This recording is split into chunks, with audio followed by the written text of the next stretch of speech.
दादा, अरे बघितलं का, मरेपर्यंत जन्मठेपेची शिक्षा झाली त्याला फक्त. काय? हो, अरे पण लोकांनी तर कोर्टाचा गेट तोडला होता ना.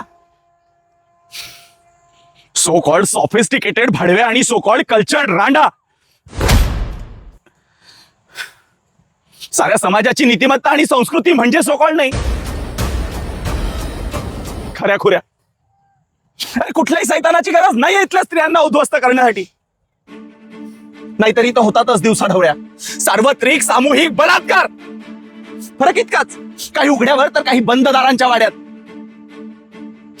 अगं फुटपट्टीवर मोजली जाते इथं नैतिकता आणि पवित्रता. उभ्या आयुष्यभर जाऊन सुद्धा त्या जानकीच्या गर्भाशयाला अभिशापाचा वनवास होता मरेपर्यंत. नाटकातल्या नाटकात त्या द्रौपदीवर झालेल्या बलात्काराला ना युधिष्ठिर आणि दुर्योधन इतकाच श्रीकृष्णही जबाबदार होता. अरे नसती आपल्या शालूची चिंधी फाडून तिनं त्या कृष्णाच्या बोटाला बांधली तर तो आला नसता का? अरे आला कुठं वेळेवर? अरे ती बोटभर चिंधी त्या द्रौपदीच्या अंगावर उरलेली असताना त्या दिल्ली पोलिसांसारखा, नाहीतर मग घटनास्थळी प्रत्यक्ष भेट देणाऱ्या राजकारण्यांसारखा. आणि त्याने फेडलेल्या इतर स्त्रियांच्या लुगड्यांविषयी काय रे? नाही म्हणजे दुःशासन साड्या फेडेल तो अत्याचार आणि कृष्ण साड्या फेडेल ती लीला.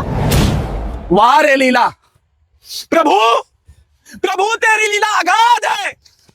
रामचंद्र कह गए सिया से ऐसा कलयुग आएगा, हंस चुगेगा दाना दुनका और कौवा मोती खाएगा. आणि तेच घडतंय. मरेपर्यंत जन्मठेपेची शिक्षा दिली म्हणे. अरे सोडून द्या म्हणा त्याला. ऐसा कलयुग आएगा, हंस चुगेगा गाना गुनका, हंस चुगेगा गाना गुनका, कौआ मोती खाएगा. हे जिरे